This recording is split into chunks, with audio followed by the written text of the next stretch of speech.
Hello and welcome. My name is Dr. Mark Taylor. This is the Delaware Tech Physics 111 Lesson 11B. Lesson 11B is the first lesson of Unit 4 on electricity and circuits. In this lesson, we will introduce the concepts of electricity, electrical conduction, and electrostatics. So first we're going to discuss the concept of electric charge, which we abbreviate with a Q. Under some circumstances we use lowercase q, in others we use uppercase Q. Either one will be fine, but I'm going to use lowercase q for most things. Then we'll talk about the law of charges, and the law of charges is very simple. It's something you've already heard. Opposites attract and likes repel. Then we'll talk about electric field. And electric fields are just regions of space around electric charges where electric charges would feel a force on them, an electric force. Then we'll discuss electricity, and electricity comes in a couple different forms. We have electricity that is essentially due to charges interacting when they're not moving. We call that electrostatics, or static electricity. And we have a form of electricity when charges are moving, and we call that conduction or electric current. So we'll spend a little time talking about conduction, the flow of electrical charges, and this is usually the flow of negatively charged electrons in wires. And then we'll talk about something called the law of conservation of charge. And this basically says whatever total number of charges you start with, it's the same as the total number of charges you end with. They may mix and change within themselves, but the total will always be the same. And if you have two things that have charges that interact with one another and split the charges evenly, you would just add up the charges, divide by 2, and that would tell you the charge on each item. Then we'll talk about various types of conducting materials. We have different levels of conductivity, and materials can fall into 4 different categories. We have conductors that conduct electricity very well, insulators that are very poor at conducting electricity, semiconductors, which are special materials that can switch back and forth between being conductors and being insulators, and something called superconductors, which, as the name suggests, are amazingly good, perfect conductors of electricity. And then we'll talk about methods of charging. What does that mean? That means methods of putting positive or negative charge on substances. And there are 3 main categories: friction, conduction, and by induction. And we'll talk about what each of these means. Then we'll discuss a very important concept about the interaction of electric charges called Coulomb's law of electric force. And this can refer to the forces between positive charge with a positive charge, positive with a negative with a negative. And there is a force between these charges which is dependent on both the amount of electric charge of each charge and the distance, which we abbreviate R, between the 2 charges squared. And you'll notice this formula looks remarkably like Newton's universal law of gravitational force. It's a different constant, K, and we use charges instead of masses, but it's essentially the same formula.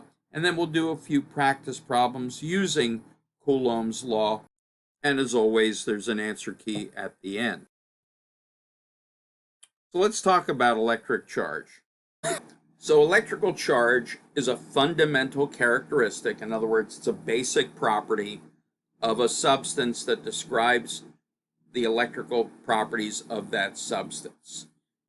Now we abbreviate charge with the letter Q, and we actually use a lowercase q for individual charges of individual particles and an uppercase Q for a net charge or the charge of some large macroscopic object, but I'm not going to make that distinction in the course. Either Q will be fine as long as you're consistent.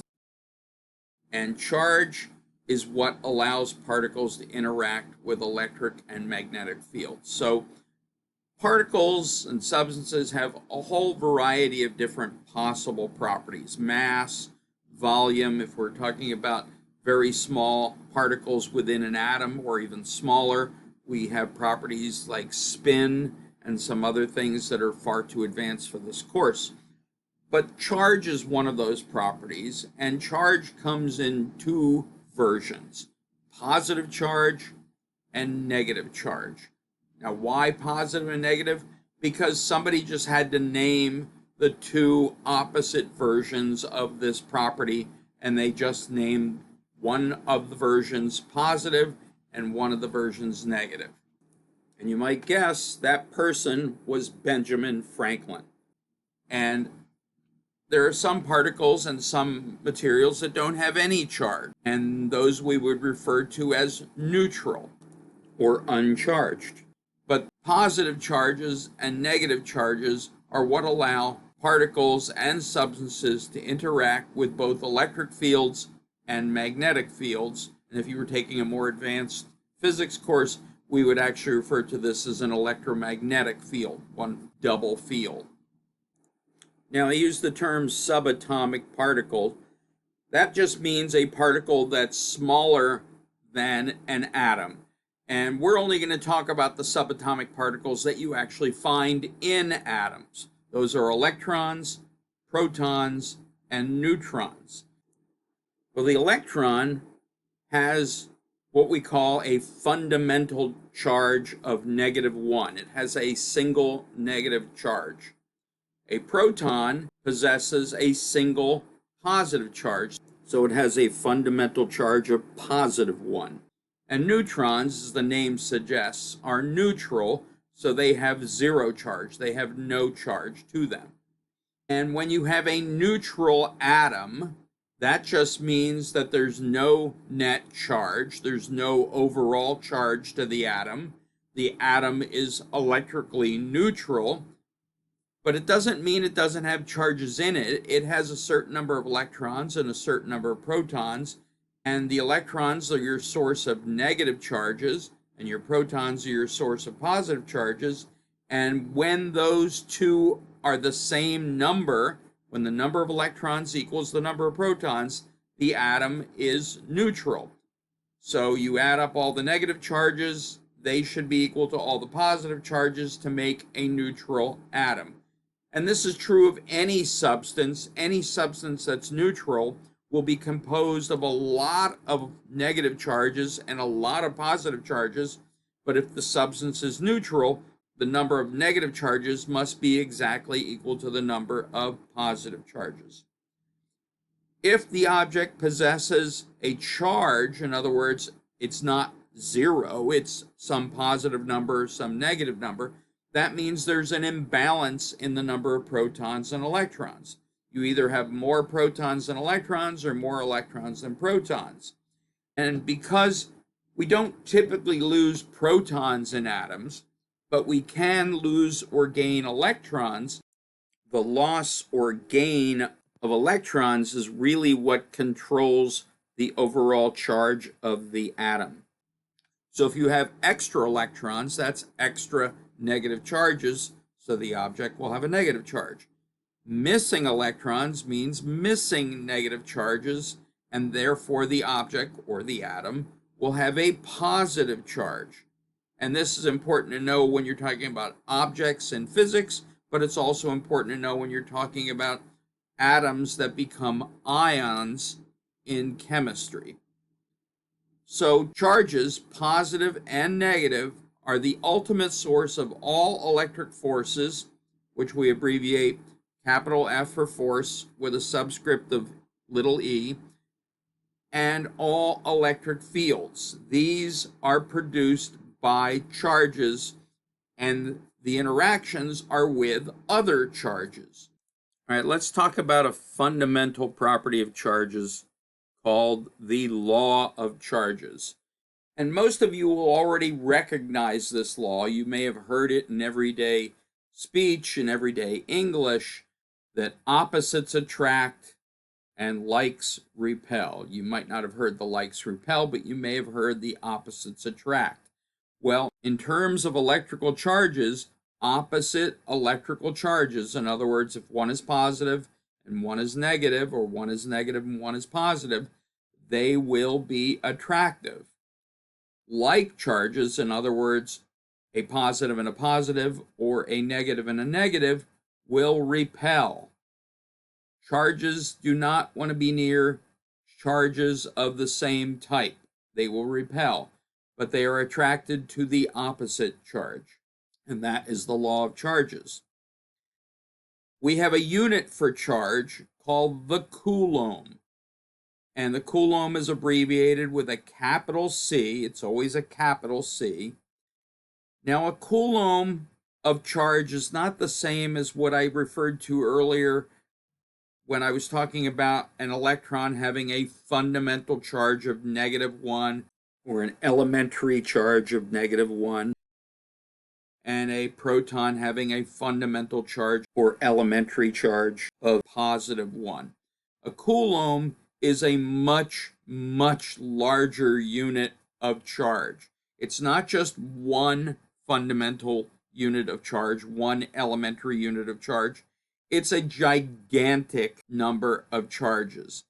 1 coulomb is equal to about 6.2415 times 10 to the 18 elementary charges. In other words, it's a little bit more than 6 with 18 zeros after it, that many electrons or that many protons. It is a gigantic amount of charge. So the charge of one electron is actually only a tiny fraction of a single coulomb. One electron would have a charge of -1.602 times 10 to the minus 19 coulombs. One proton would have a charge of +1.602 times 10 to the minus 19 coulombs. And we're not going to worry about putting the positive and negative signs here, because when you do the calculations with charges, we don't usually use the positive and negative signs until we're done and then we analyze it. So the important thing to know is a coulomb is an enormous amount of charge. It's over 6 quintillion electron charges, 6 quintillion elementary or fundamental charges. So even if somebody said, oh, I only have a microcoulomb, in other words, a millionth of a coulomb, that's still a gigantic number of charges. Even a billionth of a coulomb is still a great deal of charges. So you have to keep in mind a coulomb is just a very, very large number of charges.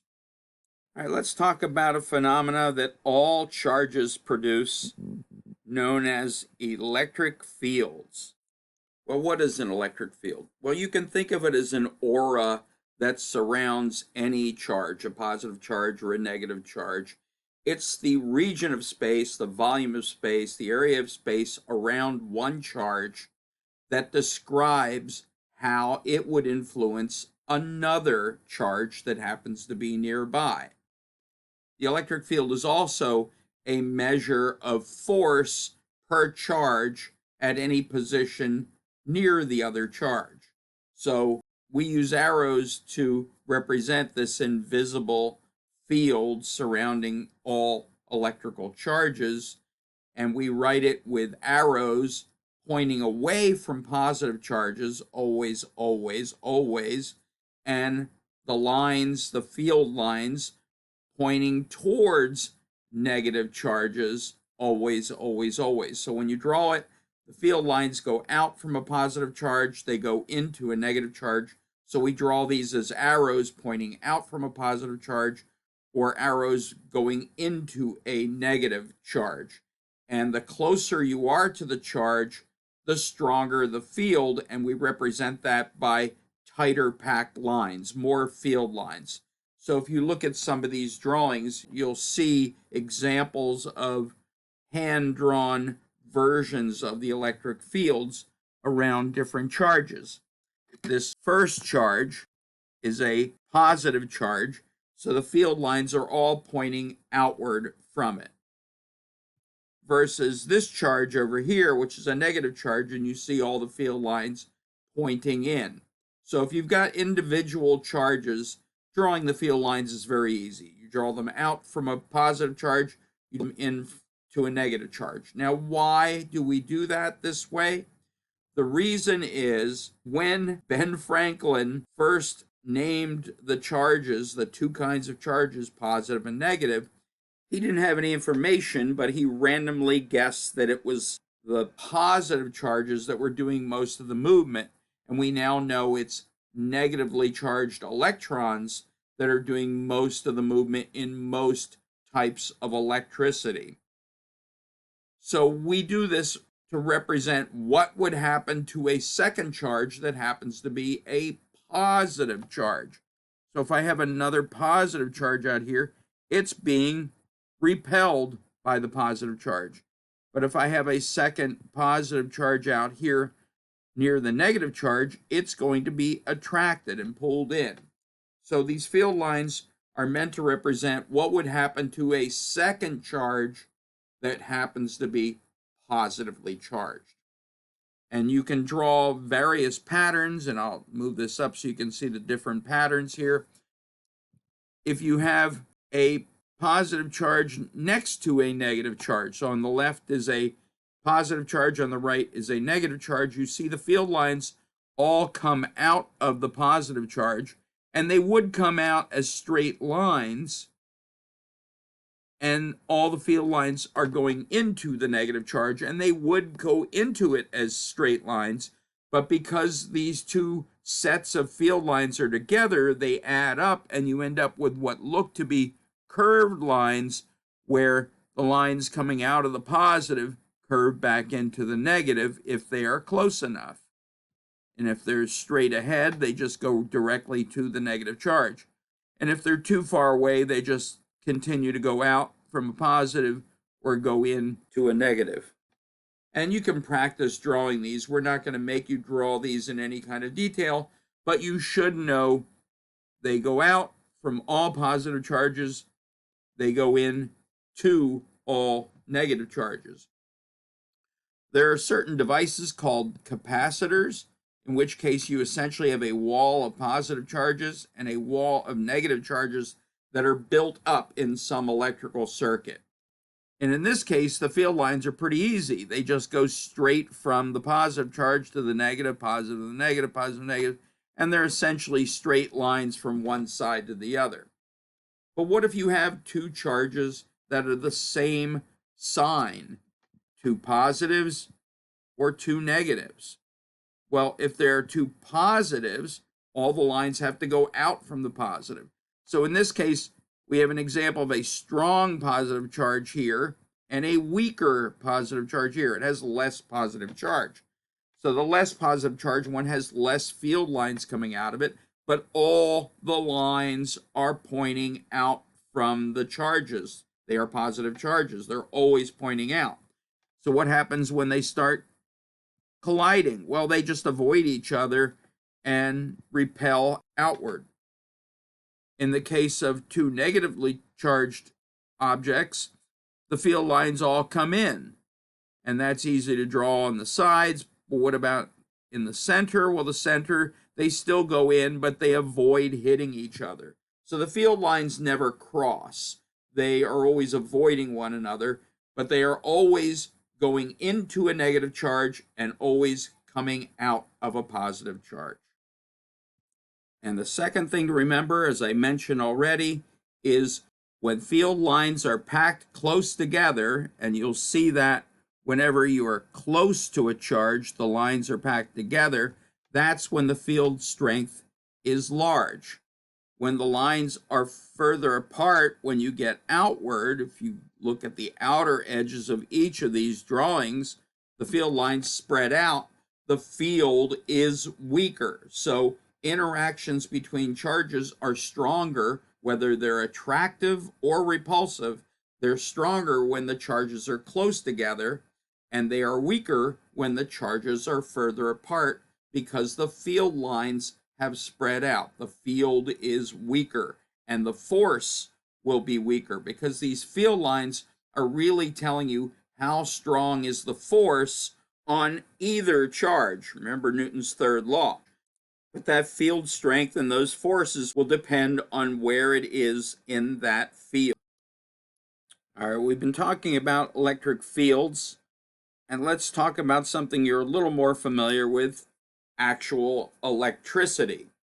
So electricity comes in two basic versions. Electricity due to charges interacting with one another when they're not moving, which we call electrostatics, and charges when they are moving, which we call electric current. So electricity itself is really an umbrella term that covers all kinds of interactions with electric charges. The presence of the charges, the flow or movement of the charges, and the interactions of the charges, all of that comes under the umbrella term of electricity. And charges, for the most part, at least in this course, will be charges due to negatively charged electrons. These are the mobile particles in most electrical phenomena. It's not usually the protons that are moving. The protons stay with the atoms, but the electrons are the things that could be moving. So electricity is this general name for both stationary and moving electrical phenomena, and that includes static electricity, which is the accumulation of charges that are unbalanced. You may have an accumulation of positive charges on one object and an accumulation of negative charges on another object, and eventually the force between them becomes so great that the charges literally jump, and that's what you see as a spark. And lightning is actually a massive version of static electricity. Typically on the bottom of clouds, you will have a buildup of charges, usually negative charges, but you will sometimes find it with positive charges at the bottoms of the clouds, usually negative charges.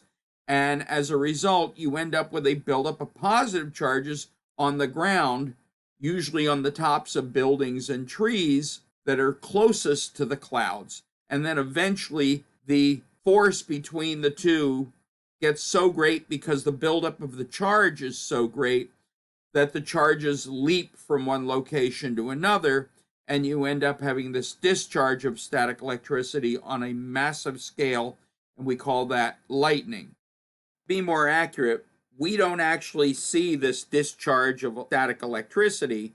What we see is the discharge of static electricity interacting with the air and causing reactions that produce bright light, and that is what we really call lightning. And the sound it makes is what we refer to as thunder. And then we have the other category of electricity when electrical particles like electrons are actually moving, typically in wires, and we call that electric current. So this is the movement of charges in an electrical circuit, and that will be a phenomenon we're going to cover a little later. So electrostatics involves charges that are at rest and forces between them, though sometimes we use the term electrostatics even when they're moving. And then electrodynamics, dynamic meaning moving, that's when electric charges are moving, but we're going to refer to that as electric current in this course. So when charges are moving, they're generally moving through some material, through matter. Charges can move through vacuum, but in general, when we're trying to control electricity, we like to use materials that electrons can flow through, and that process of flowing through the materials is called electrical conduction. So it's the process by which electric charge carriers, such as electrons or other ions, move through a material. So electrons carry a charge, they carry a negative charge, but you might have ions that are positive or negative. We're going to focus mostly on electrons. Electrical conduction is the way that electricity flows through material. And conduction happens when the charged particles, usually the electrons, and usually in metals like copper wire, move through the material's atoms. In other words, they're moving between the atoms, and they're moving in a certain direction along the wire when a voltage is applied. Well, what's a voltage? Well, you can think of the voltage as this electrical energy that is providing a push to the electrons. And that voltage that's applied is usually provided by a battery or a generator. You may think of it as, oh, I'm plugging it into a wall, but really what's behind that wall are wires that go to an electrical company that has a giant generator producing the voltage. So the voltage tells us how much energy charges, specifically electrons, gain or lose when moving between 2 points in a circuit. And the movement of electrons we refer to as electric current, but that has to be driven by a voltage source like the battery or generator. And if you still feel shaky on the concepts of current and voltage, don't worry, we're going to spend a lot more time explaining them in the next unit lesson. And this is a good place to stop within this lesson.